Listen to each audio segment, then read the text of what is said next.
Okay, I am back, finally. This is now June 3rd, 2024. It has been more than 2 months since I last recorded a video. It's been more than 2 years since I last uploaded one. I'll get around to that again eventually.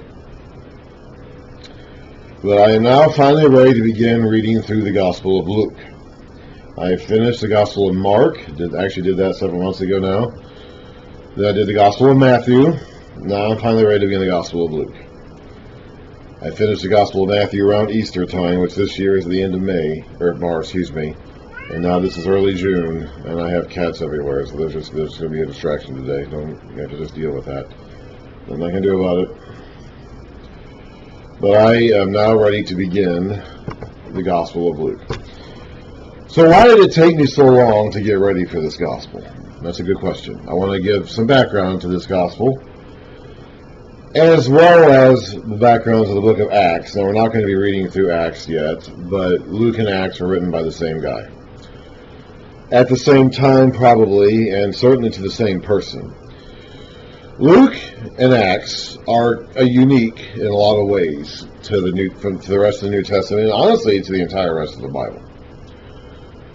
And there are some things about it, some aspects of this uniqueness that make it, in my view, at least the Gospel of Luke, difficult to understand. I have a hard time with the Gospel of Luke. It is not my favorite Gospel. In fact, of the four, it's probably my least favorite Gospel, and it's the one that I have the hardest time following. In some ways, because it is like the most unusual. First of all, Luke does not appear to have been a Jew. First of all, did Luke actually write these books? Okay, Luke does not identify himself by name. Now, both Luke and Acts have a first-person introduction at the beginning of the book, where the writer, introduces himself, or at least he presents himself as an I figure, a writer who is compiling this information, intending to give it to somebody to read. In both Luke and Acts, he does this, and it's by the same dude, written to the same dude. Luke is writing to a guy named Theophilus, and we'll talk about Theophilus in a moment. We'll discuss some of the nature of who and what Theophilus is. But Luke doesn't identify himself by name. So why do we suspect that it's Luke? Well, ancient testimony from very early in the church's history attributes Luke as the author of both books. First of all, it's clear the author of both is the same guy.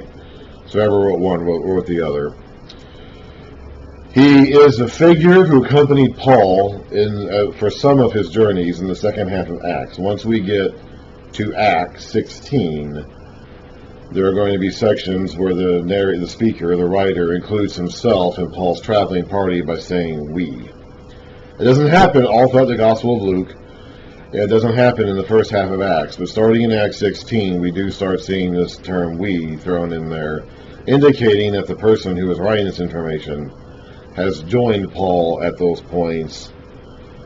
So he has to be someone who was with Paul during those portions of Paul's journeys. And clearly he also wouldn't be someone else who is named separately. So he's not Paul. He's not one of Paul's other companions like Timothy, who are listed separately by name during the we sections. It has to be someone who is not named and who can be included in that we section. By following along in Paul's own epistles about his recollections and his journeys, we can identify who would have been with him at different times when he was writing those epistles, and by process of elimination we come up with Luke as the most likely candidate to be writing the book of Luke and the book of Acts. And there is significant ancient testimony attributing the book of Luke and the book of Acts to Luke. And that goes back to the second half of the first century AD, and there really isn't any solid reason to dispute that.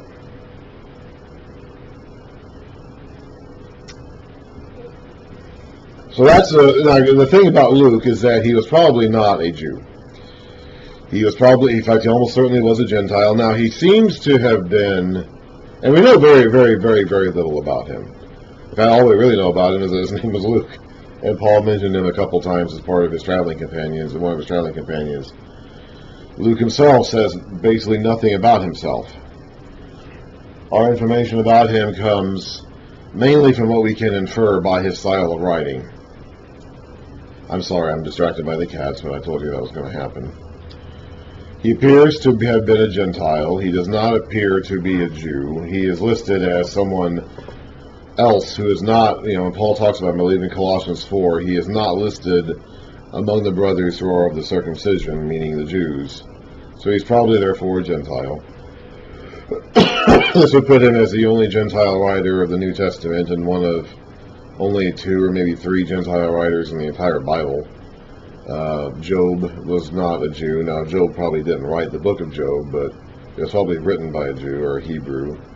But he was not. But Job himself and his friends were not Hebrews. The very end of the book of Proverbs was written by somebody called King Lemuel, who I presume was not a Hebrew or a Jew. But there are very few non-Jewish writers in the entire Bible, let alone the New Testament, Luke being the most prominent, assuming he was a Gentile, which he was certainly writing to a Gentile. And he was very educated. He was writing in the traditional Roman historical tradition, and he was clearly patterning his writings after well-known Roman histories. We'll talk about, we'll try to just to determine what Luke's purpose was in writing these books. Part of his purpose is to write a history. That's not his only purpose. But part of his purpose is to write a history, and he is patterning his book after well-known, at the time, Roman histories. And he is writing to, apparently, a Roman official, or at least a Gentile. So he's a very educated man. He is a Gentile. He was part of the world system, I guess, at some point. He was educated. He apparently was a doctor, according to Paul's description of him in Colossians. Hinted at maybe by some of his medical emphases in his Gospels. Although we don't know that for certain, honestly. That is speculation, but reasonably informed speculation. He appears to have, if he was a Gentile, he appears to have been a God-fearer before he became a Christian. At least it seems that way. I think we mentioned at some point during one of our previous gospel readings that there was a category of Gentiles called God-fearers. And we see a number of them in the Gospels. Jesus interacts with some of them, Paul interacts with some of them. These would have been Gentiles who followed the God of Israel, but did not get circumcised and did not go all the way to becoming Jews. Did not actually end up joining the Jewish community, but they nonetheless worshiped the God of Israel and followed many of the practices prescribed by the law of Moses, even if they didn't go all the way to get themselves circumcised. At this point in time, now I said when we read the Old Testament, I said that circumcision was a relatively widespread practice in the cultures of that day. When Abraham was given this command to circumcise himself and his sons and make that a lasting ordinance for newborn baby boys from that point forward, that was in 1800 or so BC. And at that time, circumcision was a relatively widespread practice. It was not unique to Abraham. By the time we get to the New Testament era, the Romans did not practice circumcision, and they made fun of the Jews for doing it. So circumcision has become like a very strong hallmark of Jewish national identity, which is why it's going to be such a big deal, and they're going to be fighting over it so much in the Gospel, and particularly in the book of Acts and in Paul's letters. Because it was just a mark of Jewish national identity, and it was a big battleground for them at that point in time. Now, that would not have been the case after the fall of the temple in AD 70, and certainly not after the final defeat of the nation in 135, I believe it was, AD. After that, the circumcision issue became basically moot. But it was a huge deal during the first generation of the church in the first century AD. Anyway, so Luke is a Gentile. He is a companion of Paul. Now, Paul, of course, is not in the Gospel of Luke. And Luke was not present for any of the events in the Gospel of Luke. Another thing that makes Luke unique is that of the 4 Gospel writers, he's probably the only one who was not in any way, shape, or form present for any of the events recorded. Two of the Gospels are attributed to apostles, Matthew and John. Mark was not an apostle, but most people believe, I think rightfully so, that he got a lot of his material from Peter, who was not only an apostle, but was the leader of the apostles. And Mark also probably was a member of that wider circle of people who followed Jesus around at least part of the time. So he was probably, undoubtedly present for at least some of the events recorded. In fact, it's very likely that the Last Supper was in his house. We can't say that for certain, but the chances seem very good that it was. So Mark, even though he was not an apostle, was very likely a member of a wider group of disciples who followed Jesus around at least part of the time and witnessed at least some of those events himself.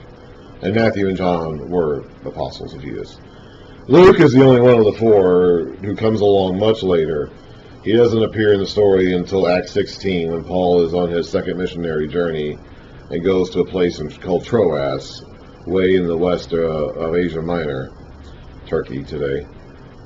And so he had nothing to do with the church or with Christianity until at least then. That was what we know of. And that was in the 50s AD. That was around 50 AD or so.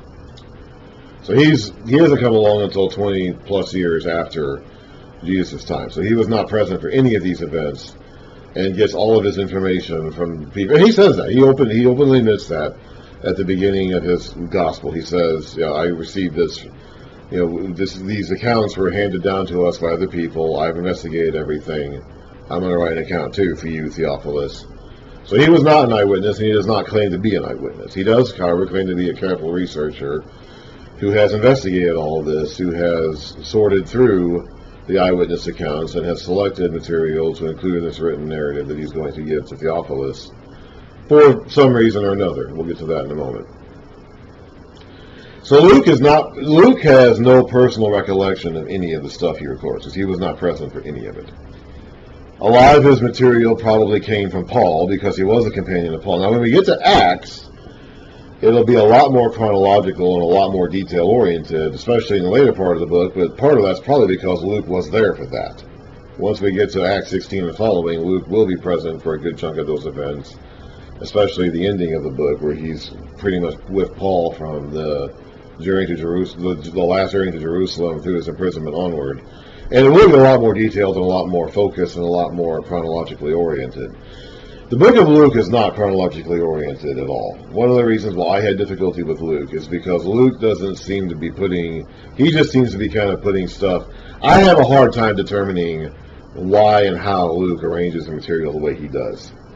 People, for some reason, you get this impression when people talk about the book of Luke, that it's the most chronologically oriented of the Gospels, and I don't think that's true at all. I think that's exactly the opposite. I think it is the least chronologically oriented of the Gospels, because Luke was not present for any of the events. And when he is compiling this information based on the investigations that he has undertaken, he's just including the stuff wherever he thinks it's thematically fit to go. I don't think Luke is trying at all to arrange his material chronologically. A little bit at the beginning with the birth narratives, and at the end with the crucifixion, but there's a long section in the middle where he's just including stuff, and I don't think there's any chronological continuity at all, and for a good chunk of the book of Luke. So that makes it difficult for me. Luke is also, again, a Gentile. He's not a Jew, and he's writing a Gentile-styled history.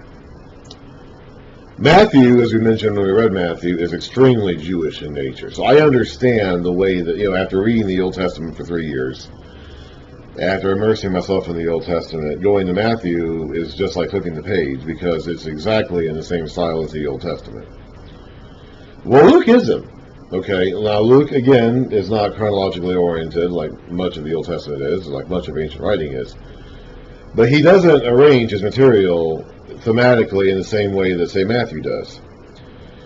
I also have a difficulty with Luke because, generally speaking, when Luke includes the same material that Matthew and Mark do, I prefer the Matthew and Markan accounts over Luke's. And excuse me, there's been a knock at the door. I will go get that. Generally speaking, when there is a parallel account between Luke and Matthew or Mark, I prefer the Matthew or Mark account over Luke's. When we read Matthew and Mark, we talked about the differences, the similarities and differences, and their possible or dependence or awareness of each other. And I said that Mark records the events of Jesus' life, and Matthew records his teachings. And that's their separate focus. Each of them has that focus.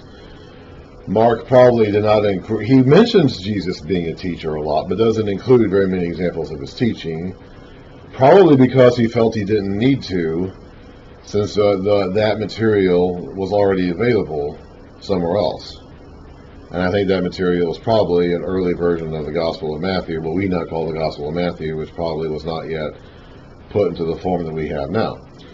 When Matthew did go back and put his Gospel into the form that we have it now, what we call the Gospel of Matthew, I think he included the teachings that he had already written sometime earlier, and were already known and distributed at that time, and included events to connect those teachings together, and many of those events that he included were Mark's events. And in many cases, he abridged the account of those events. So Mark gives us the details of the events that happened. He gives us much more specific information, details of the time, the setting, the seasons, the words used, the characters that the characters spoke. A lot of emphasis on the details and the actions in the book of Mark. Matthew, when he records the same material, abridges it significantly, but also includes the teachings of Jesus, which Mark largely omits. And Matthew arranges it in traditional Jewish style in these clumps of teaching, and then he connects these clumps of teaching with each other by these sections of stories that he includes, many of which I think he gets from Mark. Luke seems to be kind of doing both. He is, I think, using Mark as a source. Remember that Luke is, well, we'll talk about the time and occasion of Luke in a moment, but Luke probably undoubtedly has the Gospel of Mark available to him, and in fact, Mark himself may even be present with Luke and Paul at the time that Luke is writing. So he uses the Gospel of Mark as a basis for a lot of his material. I also think he uses the early version of what we call the Gospel of Matthew as the material basis for the teaching sections that he includes, to a large degree.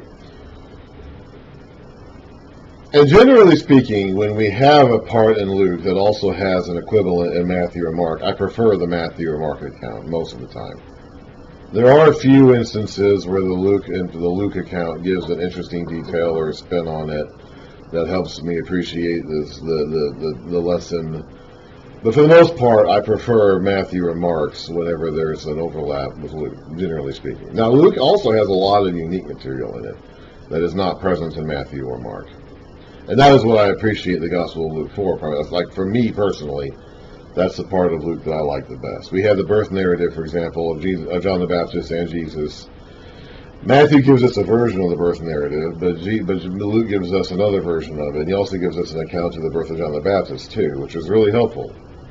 He also gives us more information about the resurrection, and he gives us numerous examples of teachings and parables and events that happened along the way. So the Gospel of Luke is highly valuable in that regard, and I appreciate that part of the Gospel the best. That's the part that I like the best. A lot of the most famous stories of Jesus, for example, are only in the Gospel of Luke. But I have difficulty with a lot of Luke because it's not, for example, the teachings in Matthew are very neatly arranged, very carefully put into very neat, orderly fashion, and then they're connected to each other by events that show the teachings in action. Well, Luke, I can't tell how Luke arranges his teachings. He just kind of chops it up and puts it all over the place. It's really hard for me to follow because I don't know what thematic connections there are between. Sometimes I can get it, like sometimes he confronts the Pharisees and criticizes them for their love of money and whatever, and I can see that. But it's hard for me to kind of get a bead on Luke's overall pattern and organization for a lot of his teachings, especially where they differ from Mark or Matthew, because I can understand those a lot better. Okay, so we need to talk about also the person that Luke is writing to and the purpose that Luke has in writing to this person. And I will go ahead and start a new video to handle that.